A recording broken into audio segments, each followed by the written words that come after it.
बिस्मिल्लाहिर्रहमानिर्रहीम, अस्सलाम वालेकुम नाज़रीन, मैं हूँ यासिर रशीद। आप देख रहे हैं द लास्ट स्टार और स्टूडियो मेरे साथ मौजूद हैं सीनियर तजियाकार राना मोहम्मद अजीम साहब।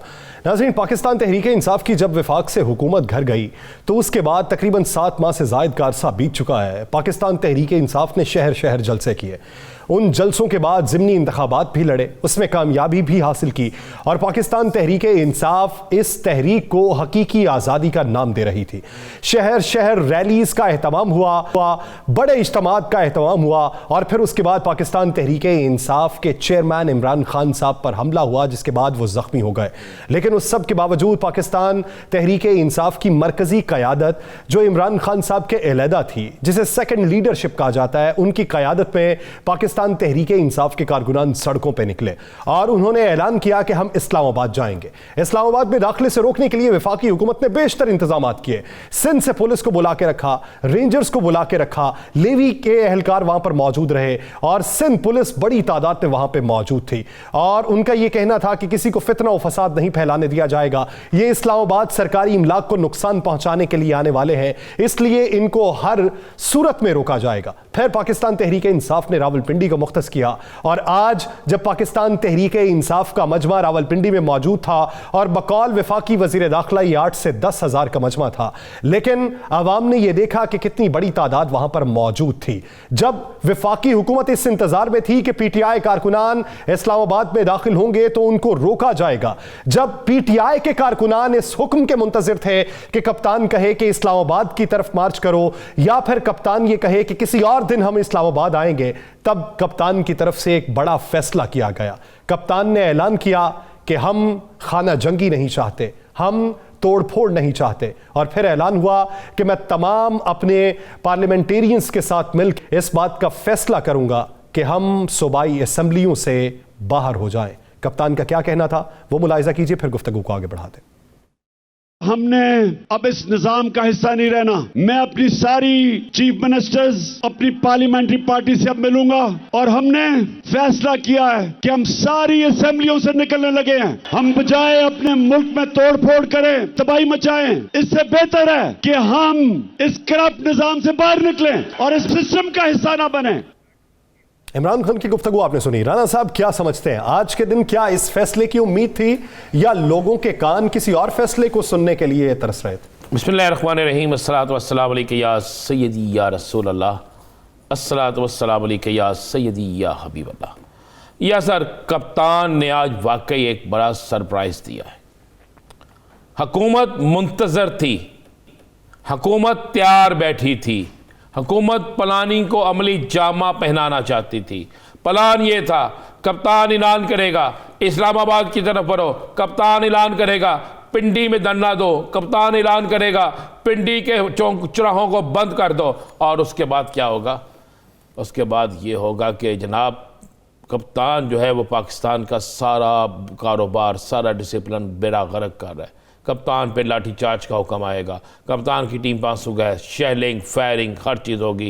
एक ऐसा खून खराबा होगा जिसकी इंतहा कोई नहीं। कप्तान इस्लामाबाद की तरफ मार्च का ऐलान करेगा और वहाँ पर खून की होली खेली जाएगी और उसके बाद कप्तान की जमात पर पाबंदी और ये कहा जाएगा कप्तान ने बेड़ा गर्क कर दिया और हुकूमत खुद सियासी शहीद या सियासी शहीद का दर्जा लेने के लिए तैयार होगी। लेकिन आज दो चीज़ें यासर साबित हो गई। सलूट है इस मामले में कप्तान को। जो लोग कहते हैं ना 10,000 का मजमा, 5,000 का मजमा, 3,000 का मजमा, उनकी गिनती गलत है।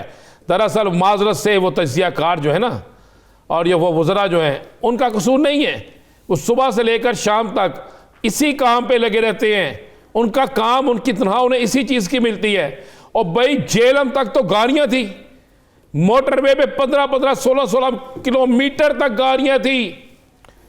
1 लाख से ऊपर गाड़ी बाकायदा टूल प्लाजों से पीटीआई की निकली है। ये सारी चीज़ें वो हैं जो बाकायदा, मैं नहीं कह रहा, वफाकी हुकूमतों की रिपोर्ट कह रही हैं। और उसके बाद कप्तान का जलसा किसने कवर नहीं किया? किसने नहीं कवर किया? आप ड्रोन से दिखा ले, आप वैसे ही दिखा ले यार, बेइंतहा, इंतहा तो छोटा लफ्ज़ है, उससे भी आगे। लेकिन उसने खून खराबा नहीं किया। वो चाहता तो आज वो सारे मकसद हासिल कर सकता था जिसके लिए वो आया था। उसने इनकार कर दिया, उसने समझा दिया, पूरी कौम को पैगाम दे दिया कि हम करप्ट सिस्टम का हिस्सा नहीं, इक़्तिदार हमारा मकसद नहीं है, इस मुल्क को बचाना हमारा मकसद है, इक़्तिदार हमारा मकसद नहीं है। इस मुल्क की मुआशी सूरत-ए-हाल बेहतर करना हमारा मकसद है। इक़्तिदार कभी भी हमारी जो ख्वाहिश नहीं थी, मुल्क को बचाना हमारी ख्वाहिश है। देखो आज कप्तान ने कमाल कर दिया है। अब मुझे बताएं, वो राना सनाउल्लाह साहब, अता तारड़ साहब, मरियम औरंगजेब साहब, मरियम नवाज शरीफ साहिबा जो कहती थी ये अपने सूबों से इस्तीफा दें, हम इलेक्शन की तरफ जाते हैं, यही कहते थे ना। आज क्या हुआ? आज राना साहब कह रहे हैं जनाब निजी टीवी के प्रोग्राम में कि जनाब ये फौरी तौर पर आए और आके हम अदम एतमाद की तहरीक ले आएंगे। अब चले हो तुम यही, इसको यही नहीं पता, मैं पंजाबी कहते चले तो नहीं पता अदम एतमाद की तहरीक कितों ले आओगे, इजलास जारी है। इनको ये पता ही नहीं है, इनके पास आइन में क्या है पता ही नहीं है। कप्तान लाहौर पहुंच गया है, कल कप्तान ने इजलास बुला लिया है और देखें सलूट है चौधरी परवेज लाई को, मोनस लाई को। उन्होंने कहा कप्तान की इमानत है, कप्तान जिस वक्त कहेगा असम्बली तोड़ देंगे, छोड़ देंगे वजारत उज़्मा, हमें नहीं चाहिए वजारत उज़्मा, वजारत आला सॉरी हमें नहीं चाहिए, कह दिया मोनस लाई ने, कह दिया परवेज लाई ने। और इससे भर के क्या होता है? मेरी खुद चौधरी परवेज लाई सबसे बात हुई, उन्होंने कहा नहीं जी नहीं, हम कप्तान के साथ। ये बात तो वाज़ेह है, वो नहीं ये बात इसलिए कि ये जो लोग बातें करते थे नहीं छोड़ेंगे भाई, उन्होंने कह दिया, चौधरी परवेज लाई ने भी क्लियर कह दिया, मोनस लाई ने कह दिया, साथ है तो वो क्यों रखना डालेंगे? आज का दिन कप्तान का दिन था, आज कप्तान जीत गया, आज हुकूमत हार गई, हुकूमत की हर चाल नाकाम हो गई। आज एक चीज साबित हो गई असर, बिल्कुल साबित हो गई कि कप्तान मुल्क में अदम इस्तेहकाम नहीं चाहता, कप्तान मुल्क में खून खराबा नहीं चाहता। राना साहब, दो बेहतरीन फैसले हैं, दो बड़े फैसले हैं। यानी एक उम्मीद ये जाहिर किया जाना कि असम्बली जब जाएगी तो सदर मुमलिकत के जरिए रखना डालने की कोशिश करेंगे।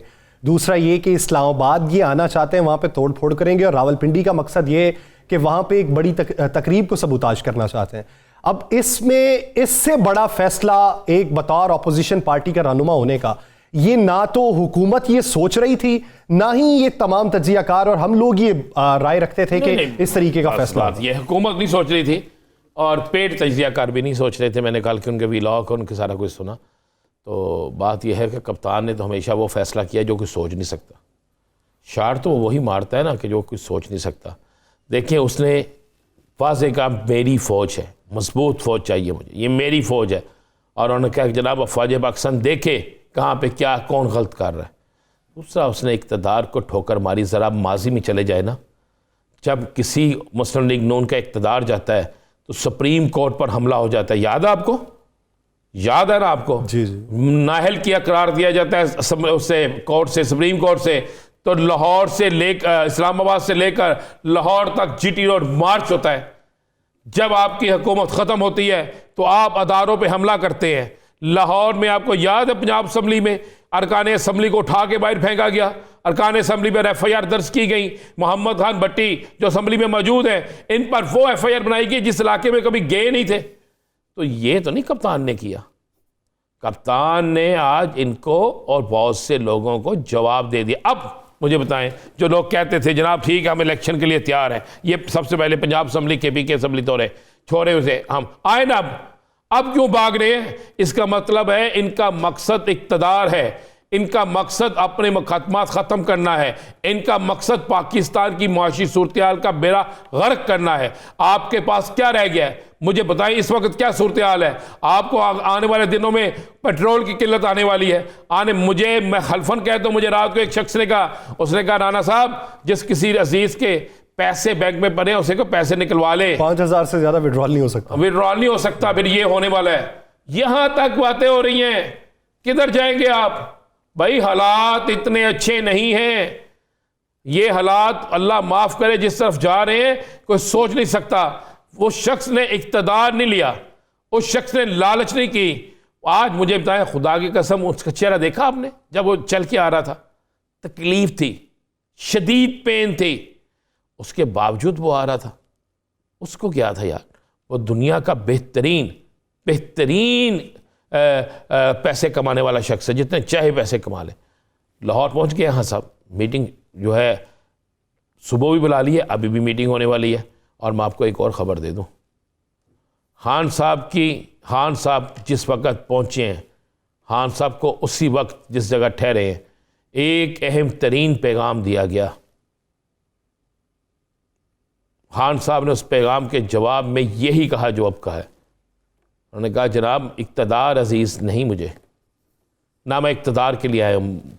हुकूमत कोई भी करे, हमें सिस्टम को दुरुस्त करना है। ये इलेक्शन की डेट मिल जाएगी आपको। राणा साहब उम्मीद मैं क्या आपको है? कह दूं इलेक्शन की डेट मिल जाएगी। दूसरी बात, जीबी से भी छोड़ेंगे? सब जगह से छोड़ेंगे, सही, सब जगह से छोड़ेंगे। मैं आपको एक कप्तान की टीम, कप्तान और कप्तान का साथ इतने मुश्किल हालात में किसी ने नहीं छोड़ा। जिसने छोड़ा वो जीरो हो गया। कोई मुझे एक बंदा बता दो जिसने कप्तान का साथ छोड़ा है वो हीरो हो गया। हीरो से जीरो हो गया।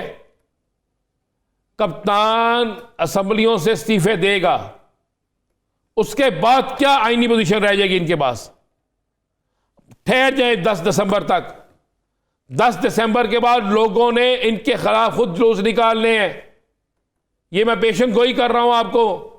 इनकी गलत हिकमत अमली के तहत, इनके जाती मफादात हासिल करने के तहत इन्होंने अब आज के दिन तक कोई एक काम मुझे बता दे जो इन्होंने किया है। कोई एक काम जिससे पाकिस्तान की माशरत बेहतर हुई हो। यार खुदा की कसम यासर साहब, हमारे चैनल नहीं दिखा रहे, जाके देखें सलाम सदगान का क्या हाल है। किसी का घर नहीं बना, बच्चे सर्दी से मर रहे हैं।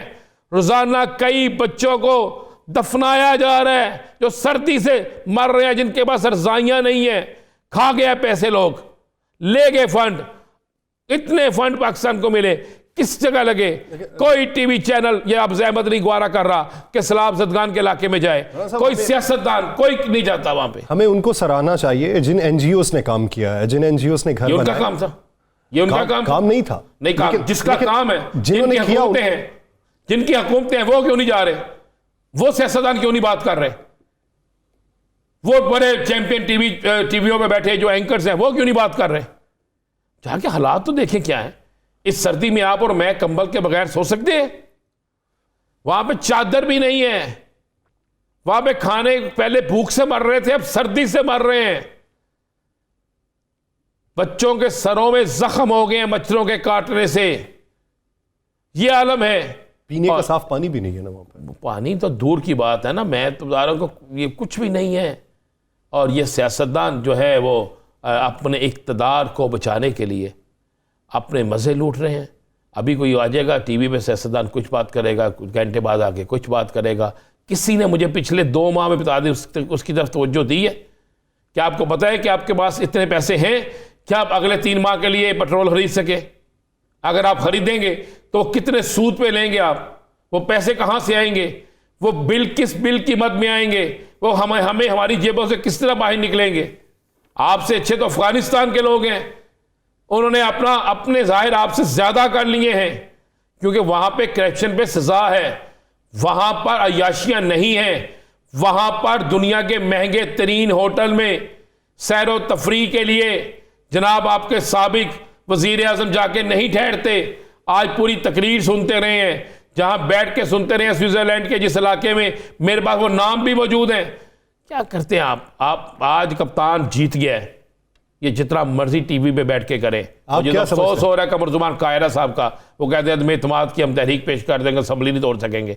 क्या आपको असेंबली से है भाई? टूटने दे असेंबली। वो अपना इक़्तिदार छोड़ना चाहते हैं, आप आगे मसा लूटिएगा। गवर्नर आपका है। आप इतने लोग दानिशवर बनते हैं, इतने बड़े सियासतदान हैं, क्यों वादे किए थे पहले? क्यों ऐलान किए थे? क्या नहीं इन्होंने ऐलान किए? किसी टीवी पे ऐलान किए थे? जाके जलसा करके दिखाएं कप्तान के मुकाबले में। किसी एक हल्के में इलेक्शन जीत के दिखाएं कप्तान के मुकाबले में। आप सिंध में इलेक्शन एक हल्के में जीत के समझते हैं, जीत के पंजाब में क्या होता है आपको, बाकी हल्कों में क्या होता है? शाह महमूद कुरैशी की बेटी का इलेक्शन नहीं था, वो कप्तान था जिसने हर जगह खड़े होकर आपके पीडीएम को शिकस्त दी। तो ये तो यासर साहब, बस आप आज के जलसे के बाद अब वो हल्के, वो कुव्वतें, मैं आपको एक बात बताऊं, वो कुव्वतें, वो हल्के जो पाकिस्तान का मुस्तकबिल देख रहे हैं, आज उन्हें एक पैगाम चला गया वाज़े कि कप्तान फसाद नहीं चाहता, कप्तान इक़्तिदार की जंग नहीं, मुल्क की बका की जंग लड़ रहा है। साहब एक आखिरी सवाल ब्रेक से पहले, वफाकी हुकूमत के पास ऑप्शन क्या है? खुद आगे बढ़ेगी या किसी और को कहेगी कि मामला सेटल करवा दे? मेरे पास इतला यह है, सेविंग तो चाहिए ना। मेरे पास यह है कि वो मामला सेटल कराने के हवाले से अभी से काम शुरू हो गया। बज़ाहिर जिन लोगों ने काम शुरू करना था उन्होंने शुरू कर दिया है।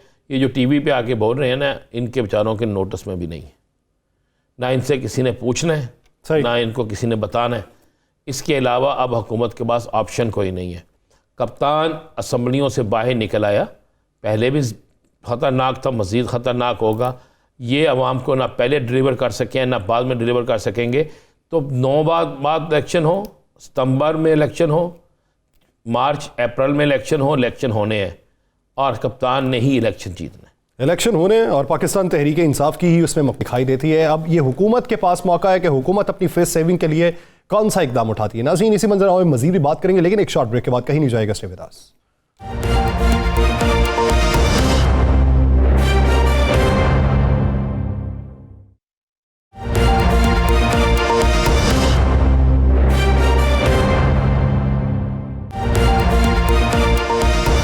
ब्रेक के बाद खुशामदीद। नाज़रीन, एक तरफ पाकिस्तान तहरीक इंसाफ बड़ा छक्का मार चुकी है, तो क्या अब हुकूमत की तरकश में कोई तीर बाकी है, या फिर हुकूमत इस सोच विचार में है कि राह फरार किस तरीके से इख्तियार करनी है। मुआशी हालात सबके सामने हैं, पाकिस्तान में सियासी अदम इस्तेहकाम पैदा हो चुका है। अब क्या नए इंतखाबात ही इस वक्त की ज़रूरत है और हालात को बदल सकते हैं, या फिर कोई और रास्ता भी निकल सकता है। राना साहब की तरफ बढ़ते हैं। राना साहब, क्या समझते हैं, वफाकी हुकूमत किस सोच विचार में है, और बुनियादी तौर पे इतलात क्या है कि खान साहब ने ये जो फैसला किया है, ये किसी की मशावरत के बाद किया है या फिर किसी और वजह से किया? देखिए, खान साहब की बड़ी गहरी नज़र है। यस सर, मैं तो अक्सर मिलता रहता हूँ। खान साहब के पास इक़्तिसादी सूरत हाल, खान साहब के पास मुल्क की माशी सूरत हाल, खान साहब किसी सूरत में, एक तो खान साहब को इंफॉर्मेशन बड़ी अच्छी थी। 2 चीज़ें थी। खान साहब नई हलफ बर्दारी जो 29 को हो रही थी, जो एक तकरीब हो रही थी, हलफ बर्दारी थी, कैसे तकरीब हो रही थी, उसमें वो हल्ला नहीं डालना चाहते, वो तासर नहीं देना चाहते। दूसरा, वो खून खराबा नहीं चाहते थे। ये 2 चीज़ें। तीसरा, उन्हें पता था, उन्होंने एक पैगाम देना था कि मैं इक़्तिदार के लिए नहीं, मैं इस मुल्क के लिए। याद करें, खान साहब बार बार कहते थे हमारी जद्दोजहद ख़त्म नहीं होगी, हमारी जद्दोजहद रुकेगी नहीं, हमारी जद्दोजहद ऐसे नहीं होगी कि हम सिर्फ इक़्तिदार के लिए आए। इक़्तिदार तो हासिल करना मकसद ही कोई नहीं था, और इक़्तिदार उनको मिलना वो भी प्रॉब्लम कोई नहीं थी। लेकिन आज ऐसा छक्का मारा है, उस छक्के के बाद हुकूमत जो है वो एक ही दिन में, हुकूमत जो है वो इस वक्त सोग की हालत में है और सकते की हालत में है। वो सोच नहीं सकते कि उनके साथ हुआ क्या है। जहाँ से सोच ख़त्म होती है ना, वो है। आपको पता है, जिस वक्त खान साहब तकरीर फरमा रहे थे, उस वक्त PDM का बाकायदा इजलास चल रहा था, और PDM का ऑनलाइन इजलास जो था उसमें वो कह रहे थे खान साहब ऐलान करेंगे इस्लामाबाद की तरफ। उसी वक्त जो है 2-3 प्रेस कॉन्फ्रेंसें अचानक शुरू होंगी, और प्रेस कॉन्फ्रेंसें शुरू होते ही जो है अलर्ट वहाँ पे जारी हो चुका था। हज़ारों की तादाद में पुलिस वाले बेचारे वहाँ मौजूद थे, आंसू गैस, शेलिंग, हर चीज़ वहाँ पे मौजूद थी। जहन में था, इनके नक्शा बन चुका था। यहाँ आपको मैं जेन्युइन कह रहा हूँ, तैयारी हो चुकी थी, इतने लाशें गिननी है, ये होगा, तुमने कौन सी प्रेस जारी करनी है, तुमने क्या कहना है, तुमने क्या कहना है, कहाँ से क्या होगा, किसने कहाँ पे क्या कहना है, ये सारी तैयारी थी। कप्तान ने एक ऐसा वो सारी प्लानिंग मलिया मेड कर दी है। मलिया मेड कर दी। कप्तान तो इनका जनाजा निकाल गया, सियासी जनाजा। राना साहब, इसमें शामिल है, गुफ्तगू कर लेते हैं। मुस्लिम लीग ज़िया के सरबराह एजाजुल हक साहब ने भी हमें ज्वाइन किया है। ये भी साजिश में शामिल है। एजाजुल हक साहब ने ये सारा समझाया, इसमें पूरे शामिल है इसमें। एजाज साहब, राना साहब ये कह रहे हैं कि आप साजिश में शामिल हैं, हुकूमत कोई और प्लान करके बैठी हुई थी, इमरान खान साहब ने कुछ और कर दिया, इमरान खान साहब हुकूमत के खिलाफ साजिश कर गए हैं और आप उसी साजिश का हिस्सा हैं। बिस्मिल्लाहिर्रहमानिर्रहीम। मैं समझता हूँ कि बहुत ही अच्छी हिकमत अमली से उन्होंने अपना ट्रम्प कार्ड इस्तेमाल किया है। देखें, हुकूमत क्या चाह रही थी? हुकूमत चाह रही थी कि ये जो ट्रांजिशन है 29 तारीख को, इसके अंदर ये तासुर दिया जाए कि PTI जो है वो रखना डालने की कोशिश कर रही है। पहली बात ये थी। दूसरी बात, वो समझ रहे थे कि खान साहब आएंगे, इस्लामाबाद में घुसेंगे, जैसा कि कहा गया, तो कोई ना कोई महाजराई होगी और उससे ना अफरा तफरी फैलेगी और मुश्किलात में इजाफा होगा। मेरा ख्याल है कि ये ट्रम्प कार्ड उन्होंने बड़े सही टाइम पर इस्तेमाल किया और बहुत ही अच्छी हिकमत अमली के साथ, अगर आप कह लें छक्का मारा या मतलब गुगली मारी, दोनों जो है वो सही पड़े हैं। और हुकूमत वाकई में अब उनके पास क्या ऑप्शन रह गया? उनके पास 2 ही ऑप्शन रह गए हैं कि या तो कबूतर की तरह बिल्ली को देखकर आंखें बंद कर लें और कहें जी चलो जी जो होता है वो होने दो, या फिर उनके पास एक ही रास्ता है कि वो इलेक्शंस का ऐलान करें, तैयारी करें और इलेक्शंस करवाएं। और मेरा ख्याल है कि ये बहुत ही अच्छे अंदाज के अंदर हुआ है। और पाकिस्तान, ये मैं पहले भी आपको एक बात बता दूं, ये बात खान साहब तक पहुंची भी थी, पहुंचाई भी गई थी, कुछ मेरे इल्म में भी थी कि ये कहा जा रहा था कि अगर खान साहब को इलेक्शन चाहिए तो वो अपनी असेंबलियां जो है वो तहलील कर दें। लेकिन उस वक्त जो खान साहब को खदशा था ना, वो ये था कि हम तो असेंबलियां तहलील कर देंगे, लेकिन ये आगे पता नहीं हमें वो जो हम चाहते हैं हमारा हदफ कंप्लीट होगा कि नहीं होगा। क्योंकि हिकमत अमली ऐसी थी दूसरी तरफ से कि जहां पर सारे प्रेशर डाले जा रहे थे पीटीआई के ऊपर, चाहे उनके लोगों को पकड़ा जा रहा था या फिर प्रेशर डाला जा रहा था मीडिया पे कि किस तरह से आपने दिखाना है, किस तरह से नहीं दिखाना। तो उस वक्त उन्होंने ये सही फैसला किया था कि एकदम जल्दबाजी नहीं की थी, बल्कि उनको ये कहा गया था कि अगर आपको इलेक्शन चाहिए तो आप असेंबलियां तहलील कर दें। अब मैं समझता हूँ कि राइट टाइम, क्योंकि एक तो ये तब्दीली भी आ रही है 29 तारीख को, इंशाल्लाह ये भी बड़ी खुशसलूबी से तय होगी, जो कि हिकमत अमली है एस्टेब्लिशमेंट की कि हम ए पोलिटिकल हैं जहाँ तक कि पॉलिटिक्स का ताल्लुक है, लेकिन हम ए पोलिटिकल पाकिस्तान से तो कभी ए पोलिटिकल नहीं रह सकते। तो इसलिए इस वक्त इकोनॉमी के हालात, इस वक्त पाकिस्तान की एक साख जो कि इंटरनेशनली फोरम के ऊपर है, जिस तरह के सऊदी अरेबिया के क्राउन प्रिंस ने पाकिस्तान आने का मतलब उसको मौखर कर दिया कुछ अरसे के लिए, और ये वजह नहीं थी जो वजूहात दी गई थी, क्योंकि हमारे वजीर खारजा जो है वो 2 दिन के लिए वहाँ जाकर उन्होंने तैयारियों की आपस में गुफ्तगू भी कर ली थी। लेकिन वो यही देख रहे थे कि तारीख ऐसी थी, तारीखें कि उनकी इंटेलिजेंस जो थी यहाँ पर इस्लामाबाद के अंदर उनके सफारत खाने के जरिए उनको बताया गया था कि यहाँ पर उन दिनों में, क्योंकि पहले 21 तारीख को प्रोग्राम था इस्लामाबाद पहुँचने का, लेकिन उसे फिर थोड़ा सा मौखर किया गया 26 तारीख तक।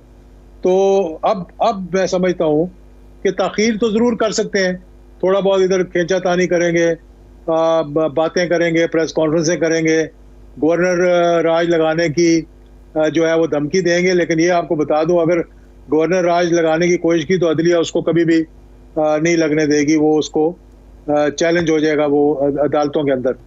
तो अब मेरा ख्याल है अगले 2 हफ्ते बड़े अहम हैं। इन 2 हफ्तों के अंदर अंदर मेरा ख्याल है एक स्ट्रेटजी भी सामने आ जाएगी, एक हिकमत अमली भी आ जाएगी, और हुकूमत पे जो दबाव है उससे निकलने के लिए उनको इलेक्शंस का ऐलान भी करना पड़ेगा। एजाजुल हक साहब, आपकी बड़ी गहरी नज़र है, और पिंडी में भी इस्लामाबाद में भी आपको नज़र आता है कि 29 के बाद हालात चेंज हो जाएंगे, सियासी हालात, वो जो हुकूमत एक दावे करती थी, या वो जो एक मुकदमात होते थे, या वो एक दबाव होता था। मैं इस हवाले से बात कर, बिल्कुल मैं समझता हूँ कि 180 डिग्रीज फर्क पड़ेगा। लाजिम बात है, एक तसलसल जो चल रहा था, फिर उसमें रजीम चेंज और दीगर मामलात, और फिर जो दीगर जो चीज़ें सामने आ रही थी, और फिर जो कुछ भी एक वजाहत सामने नहीं आ सकी जो आनी चाहिए थी कि किसी को पकड़ दकड़ में या किसी चीज़ में उनको चाहिए था कि अपने आप को बिल्कुल एक अलूफ रखते और कह देते कि जी हमारा इससे कोई ताल्लुक नहीं है, और उस चीज़ का सबूत भी दे देना चाहिए था। लेकिन वो चीज़ें होती रही, मतलब अब उस पर हमें बहस करने की ज़रूरत नहीं है। लेकिन आने वाले दिनों में जो मैं देख रहा हूँ और जो मैं कह सकता हूँ, 2 बड़े टास्क जो है वो सामने हैं। एक ये कि अफवाज पाकिस्तान के ख़िलाफ़ जो एक सोशल मीडिया पे और दीगर जगहों पे जो बातचीत और जो गुफ्तगू थी, इसका अजाला करने के लिए, फ़ौज की साख को बहाल करने के लिए, देखें माजी के अंदर भी आपने देखा होगा कि लाल मस्जिद के बाद किस तरह से एक प्रेशर आया था फ़ौज के ऊपर, फिर अब भी एक बड़ा प्रेशर था आया हुआ था फ़ौज के ऊपर। अब ये तब्दील होगा। मेरे नज़दीक मैं ये समझता हूँ कि एक नई स्ट्रेटजी सामने आएगी, एक नई हिकमत अमली सामने आएगी, और जो ए पॉलिटिकल कह रहे हैं और ए पॉलिटिकल अपने आप को कहते रहे, फिर वो ए पॉलिटिकल दिखाएंगे बनकर। तो इसलिए मैं समझता हूँ हुकूमत कोशिश करेगी, वो आखिरी दम तक लटकने की कोशिश करेगी। उनको अभी भी गलत फहमियाँ होंगी कि शायद इस तैनाती के लिए हमने कुछ किया है तो शायद हमें कुछ इससे मिलेगा। मेरा नहीं ख्याल, मैं बार बार ये कहता रहा हूं कि आपने 5 दफा तो गलती कर ली, छठी मर्तबा ये गलती ना करना आप कि किसी महाजराई की तरफ जाएं या किसी मुश्किल में मुल्क को डालें। इस वक्त मुल्क को मुश्किल से निकालने के लिए अगर तो मैच्योरिटी होगी हुकूमत के अंदर, और जो मुझे नजर आता है कि कुछ हैं उनके, लेकिन जो बाहर बैठे हुए हैं ना इस वक्त, जो लंदन से भी बाहर चले गए हैं, उन्होंने स्विट्जरलैंड में बैठे हैं इस वक्त। स्विट्जरलैंड के एक इलाके में बकायदा पूरी तकरीर देखी है उन्होंने आज। इटली से चले गए, अब स्विट्जरलैंड चले गए होंगे, कहीं पहाड़ों के अंदर जहाँ पर कोई पाकिस्तानी जो है नहीं होगा वहां पर चले गए होंगे, और वहां पर बैठकर उन्होंने लाजिम बात है तकरीर भी देखी होगी। और उनके कुछ जो पिछले दिनों जो बयानात आ रहे थे ना, आपने देखा होगा कोई हमारे बड़े बड़े वुज़रा के 2-3 दिन पहले जो समरी जाने से और बाद में जब उन्हें पता भी था कि समरी चली गई, फिर भी उन्होंने इस किस्म की गुफ्तगू की। और ये जो खबरें लीक हो रही हैं, फाइनेंशियल स्कैंडल्स जो बनाने की कोशिश की जा रही थी, लीक हो रही थी, ये भी उनको मालूम है कि कहाँ से लीक हो रही थी। और मेरा ख्याल है ये जिनके बारे में लीक हो रही थी उनको भी मालूम है ये कहाँ से लीक हो रही थी। तो ये तमाशा अब ज्यादा देर तक अच्छा, एजाजुल हक साहब, मेरा एक सवाल है, आप क्या समझते हैं कि खान साहब का ट्रम्प कार्ड ये कब का था? अभी उन्होंने ये फैसला किया या पिछले 4 माह में वो यही फैसला कर चुके थे? अगर यही फैसला था तो फिर शहर शहर जो तहरीक चलाई गई वो किस हिकमत अमली के तहत चलाई गई? क्या उसे इलेक्शन कैंपेन के तौर पे चलाया गया? देखें, ये तो एक ऑपोजिशन में जब कोई पॉलिटिकल पार्टी हो और उस तहरीक के चलने से, उन जलसों से जुलाई और अक्टूबर के इलेक्शन में साफ आपको जाहिर हो गया कि कितना फर्क पड़ा है, लोगों ने नैरेटिव को किस तरह से लिया है।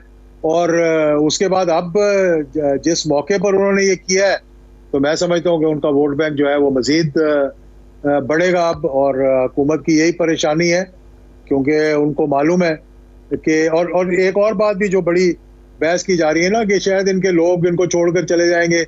इस वक्त खान साहब का ये प्रॉब्लम नहीं है कि उनके साथ कितने लोग खड़े हैं और उनके खिलाफ कितने लोग खड़े हैं।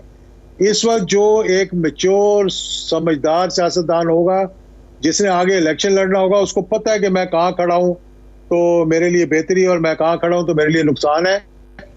और सबसे ज्यादा इस बात को समझने में मेरा ख्याल है कि जो अभी मोहम्मद सलाई का बयान आया है या ट्वीट आया है उसका, उसने बिल्कुल वो चीज़ वाजे करके बता दी है कि जनाब आप जो शर्तें लगा कर बैठे हैं कि शायद हम आगे पीछे हो जाएंगे, हमने आगे पीछे नहीं होना, हम खान साहब के साथ खड़े हैं। और ये बहुत बड़ी बात है मेरे नज़दीक जो उन्होंने इस वक्त एक पैगाम दे दिया है, क्योंकि कहा जा रहा था कि कुछ पैसे लेकर कुछ लोग पहुंच गए हैं पंजाब में, कोशिश करेंगे हुकूमत को उलटने की। मेरा नहीं ख्याल कि ये 3-4 दिन साहब वो तो 5-6 रिपोर्टर्स को फीड किया जाता है, फीड करने के बाद अचानक वो खबर चला दी जाती है और फिर ये सारा सिलसिला चलता है।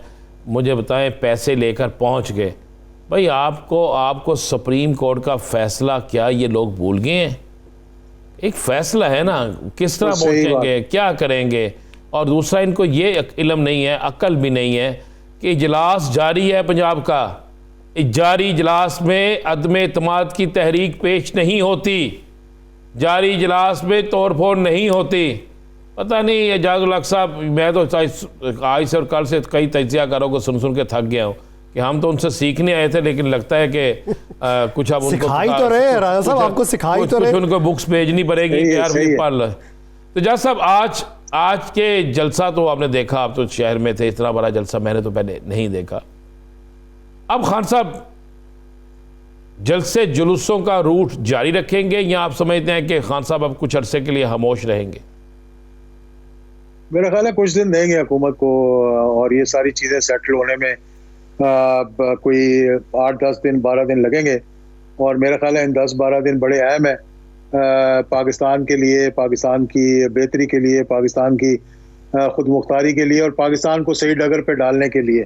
और मेरा ख्याल है कि ये सोच अब हर किसी के जहन में आएगी कि ये मसला किस तरह से हल किया जाए और उसको किस तरह से निकाला जाए। खान साहब अभी कुछ दिन तो देखेंगे मेरे ख्याल में, उसके बाद फिर वो अपनी हिकमत अमली देंगे। और एक जो पॉपुलर लीडर होता है वो अवाम से कभी भी दूर नहीं रहता।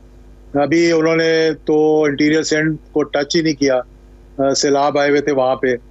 और इंशाल्लाह आप देखेंगे कि आने वाले दिनों में सिंध के अंदर भी एक बहुत बड़ा इनकलाब आएगा, जिस तरह के पंजाब में इनकलाब आ गया। और पंजाब की मैं सियासत के बारे में आपको एक बात बताऊं कि यहाँ पर जो पॉलिटिकल पार्टीज है ना, उनकी पॉपुलैरिटी का ग्राफ ऊपर नीचे आता जाता रहता है।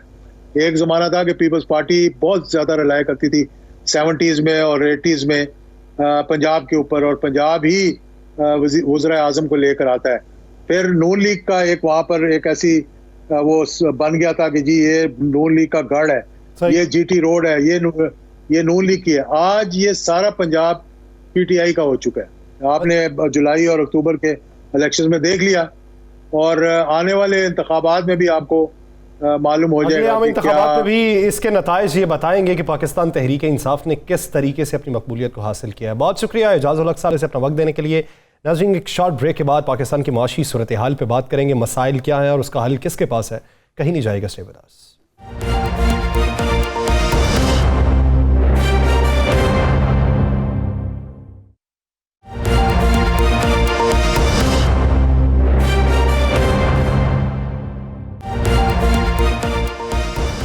ब्रेक के बाद खुशामदीद। नाज़रीन, मुल्क में मुआशी सूरत हाल क्या है आप इसका बखूबी इदराक रखते हैं, लेकिन कुछ चीज़ें आपके सामने हैं, कुछ चीज़ें अभी पसे पर्दा हैं जो सामने खुल के आना शुरू हुई हैं, जिससे हमें मुआशी हिजानी कैफियत मुस्तकबिल में दिखाई दे रही है। पाकिस्तान के अंदर एक तो मुआशी गिराफ जो है वो गिरता जा रहा है, महंगाई में रोज़ बरोज़ इजाफा हो रहा है, परेशानियां मजीद लाहक हो रही हैं। तो अब की बार एक बड़ा जो बहरान पैदा होने जा रहा है, उस बहरान की खबर यह है कि हुकूमती पॉलिसी साजों की अदम तवज्जो के बायस सोयाबीन के जो बीज हैं वो या तो कराची पोर्ट पे फंसे हुए हैं या पाइपलाइन के अंदर है। 7 टन तक ये मैट्रिक टन का ये मामला है जो अभी तक ज़ेरे इल्तवा पड़ा हुआ है। जहाज मौजूद है लेकिन क्लियरेंस नहीं मिल रही। अब इसके अंदर मुख्तलिफ डिपार्टमेंट्स मौजूद हैं और उनके मुख्तलिफ हीले बहाने हैं। इन बीजेस के पाकिस्तान में ना आने के बावजूद पाकिस्तान में सूरत हाल क्या होगी, आइंदा का मंजरनामा क्या होगा। अलार्मिंग सिचुएशन इस हद तक बढ़ जाएगी कि आपकी पोल्ट्री की सनत तबाह होने के दहाने पे है। उसके साथ साथ जो गाय को चारा दिया जाता है उसमें भी इसका इस्तेमाल होता है। अगर वो भी ना हो सका, नए चूजों की पैदावार भी ना हो सकी, तो पाकिस्तान में किस हद तक सूरत हाल जाएगी। फिर कैनोला ऑयल के मसाइल पैदा हो जाएंगे अगर ये बीज पाकिस्तान में ना आ सके।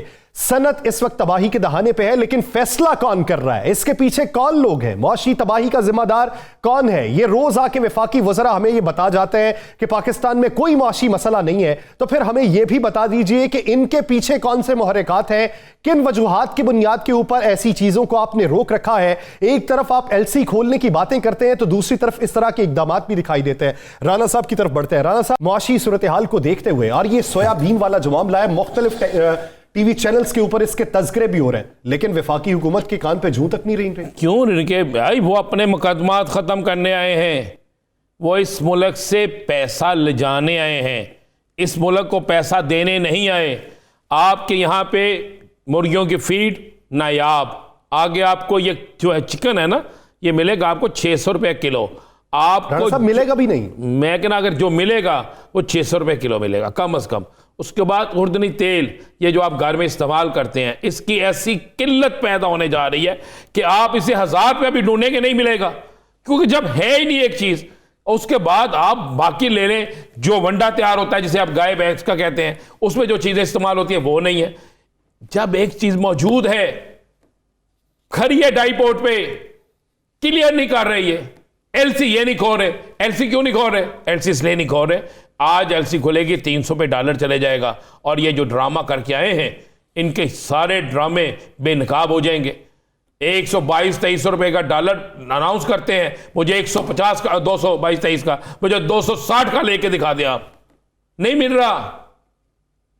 ये आलम हो चुका है यार सर। ये सारे जिसे पंजाबी कहते हैं ना, हम पंजाबी में जो एक लफ्ज़ इस्तेमाल करते हैं कि ये सब चोर चक्के जो, चले मैं ये नहीं कहता टीवी पे बैठे, ये सब आपस में मिल गए। वो सारे कौन मिल गए? वो लोग जिनको पहले इक्तदार नहीं मिला था। अब मुझे बताएं, सोयाबीन के बीज, उनमें प्रॉब्लम क्या है जी? क्यों नहीं क्लीनेस दे रहे? उसे जीएमओ कैटेगरी में शामिल कर दिया। अब जीएमओ क्या है? जीएमओ को बैनुल अक़वामी सतह के ऊपर देखें तो दूसरे ममालिक जो है जीएमओ के ही जरिए 1 एकड़ से जो पैदावार मिसाल के तौर पे पाकिस्तान में होती है कोई 20 टन हो गई या 20 मन हो गई, वो बाहर के ममालिक में 50 से 60 मन होती है, ये जीएमओ के जरिए। लेकिन पाकिस्तान में इस पर बैन है, समझ नहीं आती। आपने अभी आके आपको सोच आई है, ये इतने सालों से ये चीजें आ रही हैं, उस वक्त आपको होश नहीं थी। वो कहते हैं ना, आईने में बेचता हूँ अंधों के शहर में, ठीक है ना, ये यही साहब है कि इनके पास हुकूमत आ गई। और भाई ये इस मुल्क के अंदर हर चीज़ की किल्लत पैदा करने जा रहे हैं। अब जिन लोगों का माल आया हुआ है वो बेचारे चीख रहे हैं, 8 पोर्ट डाइव पोर्ट पे माल खड़ा है, क्लियर नहीं कर रहे, किराया पड़ रहा है। अब जब वो क्लियर करने के बाद, किराया पड़ने के बाद इनके पास उनको मिलेगा, एक शख्स एक चीज़ लेके आता है 2500 रुपये की, उस पर किराया लग जाता है 3000, वो चली जाती है जाके जनाब 7500 में। तो वो पागल है, फिर 2500 में बेचेगा या 3000 में बेचेगा या 4000 में बेचेगा, वो अपना प्रॉफिट नहीं लेगा, ना भी प्रॉफिट ले नुकसान तो नहीं करेगा। तो ये इसका बोझ किस पे पड़ेगा? आप पे, मुझ पे पड़ेगा, आम आदमी में पड़ेगा। और साथ में बड़ा मसला ये कि ओपन एयर पड़ा हुआ है, अगर खराब हो गया तो क्या हो गया खराब, वो क्या करेंगे? मेरे पास इतला ये है कि कई टन खराब हो चुका है, मजीद खराब होने जा रहा है। ये मुआशी कत्ल कर रहे हैं, ये अमीर गरीब तो मार रहा था, ये अब सरमायाकार को भी मार रहे हैं, ये अमीर आदमी को भी मार रहे हैं। बेचारा अपने घर का सारा सामान बेचकर, जमीनें गिरवी रखकर, बैंकों से कर्जे लेकर, बाइट से माल मंगवाता है, माल वहां परा ओपन खराब हो रहा है और उसको क्लियर नहीं कर रहे। कहां गए ये हुकूमत के अरस्तू? कहां गए फैसला करने वाले? कहां गए हैं? मुझे एक बात बताएं, शुगर बर्बाद इन्होंने करके रख दी, तेल बर्बाद इन्होंने करके रख दिया, मुर्गियों की फीड बर्बाद इन्होंने करके रख दी। कोई एक चीज मुझे बता दे जो दुरुस्त है इनकी। मजे का एक बयान सुनाऊं राना साहब आज? जी। इस्तांबुल के अंदर हमारे वज़ीर आज़म मौजूद हैं और वज़ीर आज़म वहां से पैगाम क्या देते हैं कि बीजिंग को जिस तरह की शिकायत थी, वैसी शिकायत यहाँ के भी सरमायाकारों को है कि वो पाकिस्तान में इन्वेस्ट किन की वजूहात की बुनियाद पे नहीं कर रहे, कि आपका सिस्टम ठीक नहीं है। आप बाहर वालों की फिक्र कर रहे हैं, जो पाकिस्तान में सरमायाकार मौजूद है उसका तो आपने गला दबा के रखा हुआ है, उनके लिए तो इकदाम नहीं कर रहे, तो बाहर वालों को क्या पैगाम देंगे आप? भाई आपको कमीशन नहीं मिलनी, बाहर से क्या मुआहदे तय करके आने? यहाँ पे कमीशन नहीं होती, फिर बाहर वालों का हाँ फिर होती है। भाई बड़े ना जुबान खुलाएं मेरी। मुझे एक बात बताएं, वज़ीर आज़म को ये जेब देता बैठ जाके ये बात करना? इमरान खान बात करता था, आप कहते थे खान साहब बैठ जाते हैं, एक ही बात करते हैं कि मैं उल्टा लटका दूंगा करप्शन करने वालों को। आप ये कहें 7 माह से आपकी हुकूमत है, 7 माह में आपको पता नहीं चला कि किस मुल्क की अदायगी रुकी हुई है? ये तो आपको पता चलना चाहिए था ना। आप तुर्की जाने से पहले आपको इल्म में नहीं होना चाहिए था? हर चीज की ब्रीफिंग मौजूद होती है, हर चीज इनके पास मौजूद होती है। ये सिर्फ एक सियासी बयानबाजी है, ये इमरान खान पर एक इल्जाम लगाना था। और 7 माह से आप हैं, 7 माह से इमरान खान नहीं है, आप हैं। ब्यूरोक्रेसी आपकी है, हुकूमत आपकी है, वुज़रा आपके हैं, सारा कुछ आपके कंट्रोल में है। तो अब क्यों नहीं करते? किसकी शिकायत किससे कर रहे हैं? ये अवाम को बेवकूफ़ बनाया जा रहा है। यासर दुआ करें कि इस मुल्क के हालात बेहतर हो जाएं। ये सोयाबीन वाला मामला इतना आसान मामला ना ले। इस हुकूमत को समझना चाहिए कौन सी हंडिया ऐसी है जो तेल के बगैर या घी के बगैर तैयार होती है। अगर इस मुल्क से पोल्ट्री की सनत ख़त्म हो गई, इस मुल्क से ये ऑयल की सनत ख़त्म हो गई, अगर इस मुल्क से जो वंडा है, जो गाय भैंस को जाता है, उसमें डालने वाली चीज़ें नायाब हो गई, तो कहाँ जाएंगे? इस मुल्क का हाल क्या होगा? फिर लोग छीना छानी पे आ जाएंगे, लोग एक दूसरे से लड़ने पे आ जाएंगे। लेकिन इनको क्या, इनको इससे गर्जी कोई नहीं है।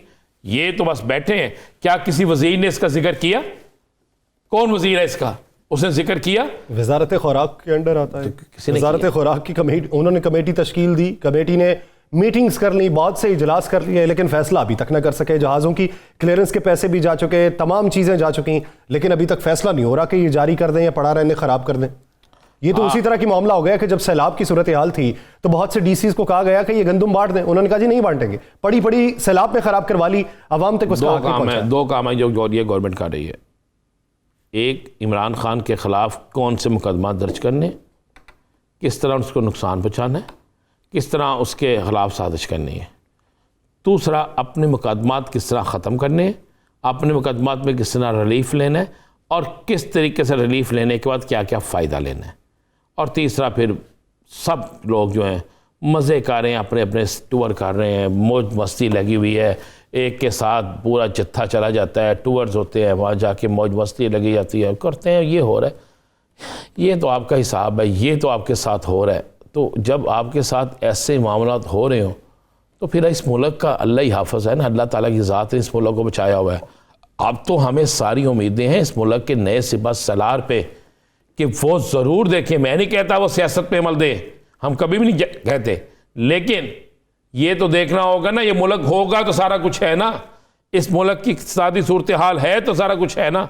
अब तो वो बचा सकते हैं, देखना होगा, देखना पड़ेगा, इसलिए कि मौजूदा हालात में जो सूरत हाल जा रही है, आइंदा आने वाले दिन लोग बैंकों से इस तरह पैसे निकलवा रहे हैं या सर आप सोच नहीं सकते। और अगर ये फ़ज़ा कायम रही इसी तरह तो बैंकों का क्या हाल होगा। पाकिस्तान की मुआशी सूरत हाल का इदराक कर लीजिए, बसूरत दीगर हम तबाही के दहाने पे पहुंच चुके हैं। इस वक्त जो मौजूदा सूरत हाल है उसको देखते हुए खतरात लाहक होना शुरू हो चुके हैं। नाज़रीन, ऐन मुमकिन है कि जब ये सूरत हाल इस नहज पे पहुंच जाए कि ये सीड्स पड़े पड़े ख़राब हो जाएं तो फिर हुकूमत आके ये बयान दे दे कि मुर्गी का गोश्त नहीं खाना चाहिए, ये सेहत के लिए नुकसानदेह होता है। ऐन मुमकिन है कि ये हुकूमत आके ये बात कर दे कि दूध नहीं पीना चाहिए, ये नुकसानदेह है और आपको खुश्क दूध इस्तेमाल करना चाहिए। ऐन मुमकिन है कि हुकूमत के पास इस तरह के जवाब मौजूद हो, लेकिन हुकूमत को होश के नाखून लेने चाहिए। पाकिस्तान और पहले ये ही कौम हुकूमत का गोश्त खा जाएगी, इस तरह तंग और गुर्बत की मारी हुकूमत इनका गिरबान पकड़ेगी। फिर यासर साहब, हुकूमत होश के नाखून ले, बसूरत दीगर हालात बहुत बर्बादी की तरफ जा रहे हैं। नाज़रीन, मुझे और राना अजीम साहब को दीजिए, अपना बहुत सा ख्याल रखिएगा। प्रोग्राम का वक्त खत्म हुआ चाहता है, अल्लाह ने के बाद।